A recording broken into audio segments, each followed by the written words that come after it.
Alright mga kababayan, mga kaibigan, mga katokis. Kamusta po kayong lahat? And welcome po muli dito sa Simply Tokis Vlog. Tayo po ay magbibigay ng maiksing komento, opinion at reaksyon sa mga maiinit na usaping politika sa ating bansa. Shout out po sa lahat ng ating channel subscribers, mga followers, mga nagla-like at nagsishare ng videos. Special shout out to all our OFWs, to the men and women in uniform, sa mga frontliners at mga guro. And may God bless us all, may God bless our country, and may God bless the Marcos administration and protect it from the evil forces, the likes of Dutertes, their minions, their followers, and the anti-Marcoses. So pag-usapan natin mga kababayan, ito pong si chairman ng Quadcom na si Representative Ace Barbers at ito pong si Puganteng Harry Roque na ngayon ay tuwang-tuwa na dahil malaya po siya, hindi na daw po siya TNT dahil siya po ay nakapag-submit na ng asylum at tinanggap naman yung kanyang application ng bansang the Netherlands. Pero unahan na natin kayo, hindi pa po yun na-approve, no? Kasi po may sinabi po siya dyan kung sakasakaling hindi yun maaprubahan. Okay? So unahin natin mga kababayan yung sinabi po ni Representative Ace Barbers tungkol po dyan sa pagsisik ng asylum ni Harry Roque sa the Netherlands. O alam nyo naman ng the Netherlands, no? Napakabait na bansa po niyan. Lahat po yata welcome. Ito po sa politiko. Harry Roque seeking asylum to hide Pogo involvement. Ayun po ang sabi ni Ace Barbers. Kaya ka nagsisik ng asylum para ikaw ay magtago. Para ikaw ay tumakbo, no? Takasan mo yung involvement mo sa Pogo. Ayan po. House Committee o House Squad Committee led chairperson and Surigao del Sur Representative Robert Ace Barber said that former presidential spokesperson Harry Roque is not seeking asylum due to persecution. Wala naman nagpe-persecute sa kanya. Tanging siya lang ang nagsasabi nun na siya ay pinipersecute mga kababayan. Para lang masabi niya na, oy, valid yung aking asylum. Ganun po pandarambong pa rin. To evade accountability for his alleged involvement in illegal Pogo operations. That's his opinion. We're not persecuting him. In the first place, he is not a very important political figure. Correct. Wala ka nga sa political arena. Nakikisaw-saw ka lang. Kasi ikaw ay saw-sawero. Ikaw ay epal. Diba sabi nga ni Panelo, sino ka ba? Sino yan? Oo. Ha? The only reason why he is not attending the hearings is because he actually, in an opening hearing, promised to submit documents to disprove the allegations against him. O kaya nga, yung allegation na ikaw ba ay kumokolekta, nakikinabang sa Pogo operations na illegal? Diba? Bakit biglang nag-jack up ang iyong wealth ng more than 1,000%? Ano ang dahilan niya? Kasi daw po siya ay pinamanahan ng kanyang anting yumao. Wow, buti pa siya. Mahal na mahal ng ante. Oo. Pero nung nalaman niyang maaari siyang lalong mabaon doon, bye-bye Philippines, no? Catch me if you can. Oo. Pero alam na ng pamalaan kung nasaan ka. Marami siyang pinangakong dokumento. Nung hindi na siya makapag-submit ay saka siya umalis. O di ba takas? Takot na takot Kung totoo naman, the reason why he is running away is because ayaw niyang ipresenta ang mga dokumentong hiningi sa kanya dahil mabubuking siya. Correct. Mabubukalkal siya at malalaman na ikaw pala ang pinakamalaking beneficiary ng Pogo. O baka naman, Harry Roque, ikaw ang bagman. Remember, how much did you contribute to Sara Duterte's campaign? 32 million. Nang putya. Palace spokesperson nung panahon ni Duterte. 3 years lang yata. Ano pa ang negosyo niya? May law firm ba siya? Ano pa? paano ka nakaamas ng more than millions of pesos, no? Yung kanyang involvement dito sa illegal na pogo sa abogado niya dahil sa mga illegal na gawain ng mga Chinese syndicates.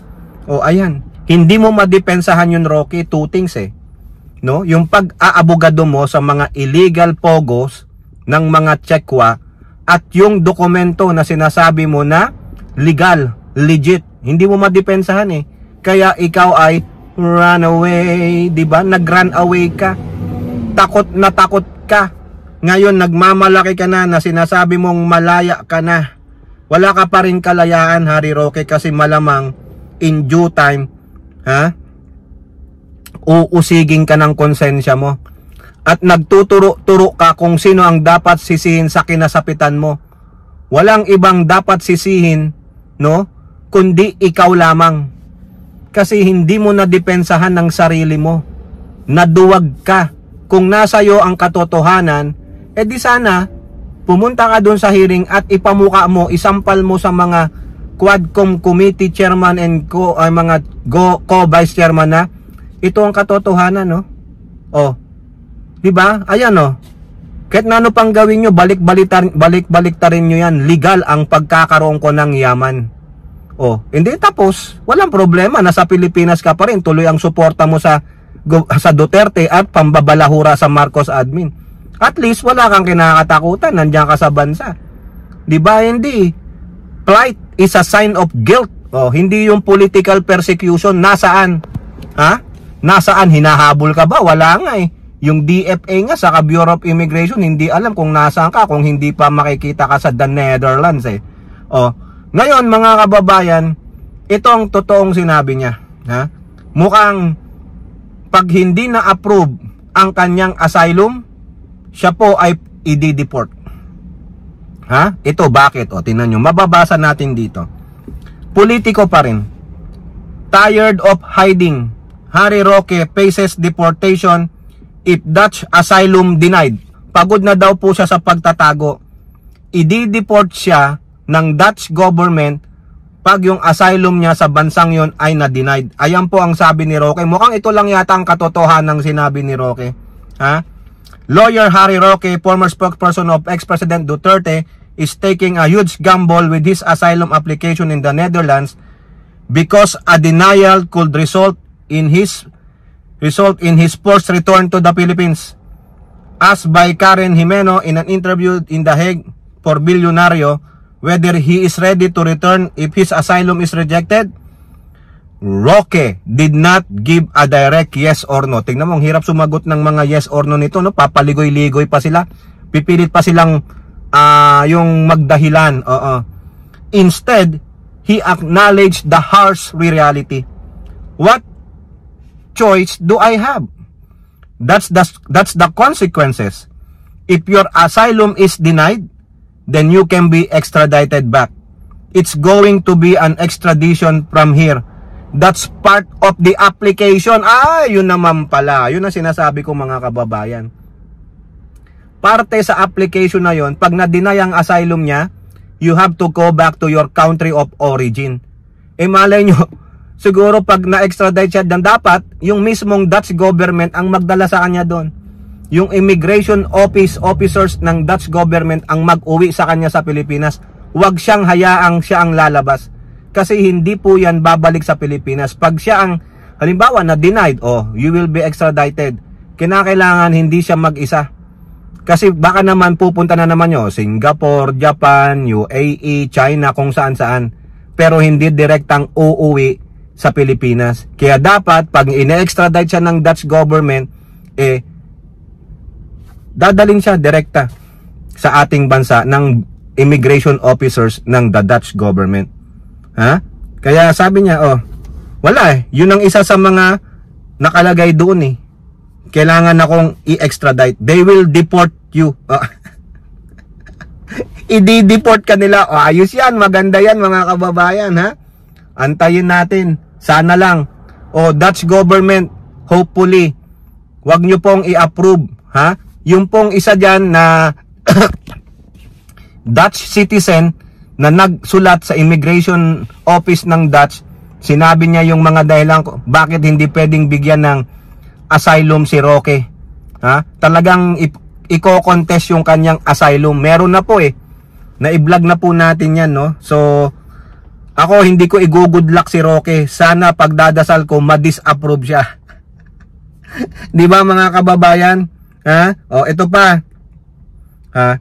Despite the looming charges, Roque remains defiant by describing the case as a belated filing with no direct evidence of his involvement in trafficking. O kasi kinasuhan pa siya ng PAOK human trafficking mga kababayan. He expressed confidence that the DOJ will dismiss the case, pointing out that there is not a single allegation that he recruited, transported, or exploited anyone. But if the DOJ resolution recommends filing charges, Roque believed that would only strengthen his asylum case. Ay, talaga naman. Lahat pabor sa kanya mga kababayan. Pag nakita ng DOJ na may probable cause at kakasuhan siya, yun daw ay papabor sa asylum niya. Ano? Political persecution? Come on, that's criminal, gago. Nag-human trafficking ka criminal charge yun. O, ibig sabihin, hindi na yun ititake for granted lang ng Dutch government. Ha? Yung kaso mo sa Pilipinas, nasasabi political persecution. How? Come on. Ha? That will make it an absolute certainty. Ha? Mukhang maa-approve yung kanyang asylum daw. Nako naman. Sabi niya pa dahil dyan sa sa asylum na yan, sabi niya, Roque also admitted that he was tired of hiding and deliberately chose the Netherlands because it is a signatory to the 1951 Refugee Convention, which allow him legal protection while his asylum application is pending. Aba, mahusay to si Roque kasi international lawyer Quote, at least now, I can surface and not worry about deportation. Kasi nga, ang Netherlands ay signatory sa 1951 Refugee Convention. Hindi nyo siya pwedeng damputin dyan unless otherwise, dukutin siya pauwi. No, at least ay sabi niya, hindi na ako TNT, malakas na ang loob kong mag-surface. Pasensya naman, ha? Pasensya naman dyan, Chairman Ace Barbers. Abay, pag ikaw nahuli ka, Dutch government, listen to me and listen to me good. Ha? Do not approve his asylum. He is not politically persecuted in the Philippines. Kaya siguro, hindi pa yan pinapile ng DOJ kasi inaantay pa nila. Wait and see game Siguro sabi nila, unahan muna natin actionan ito ng the Dutch Netherlands. Pag nalaman natin na denied ang asylum niya, then we will file a case right away. O di ba? Para wala na. Tama-tama, pag na-file lang siya ng case, denied ang asylum niya, no? O denied ang asylum, na-file lang siya ng case, and then the Dutch government can easily deport him. I-detain na siya, we gonna deport you kasi hindi na-approve ang asylum mo and you have a case against you in the Philippines. So, bye-bye Netherlands. Hello, Ace Barbers. O kayo po, ano po inyong masasabi? Comment down below and don't forget to like and share. Hope to see you in the next videos. Bye-bye. God bless.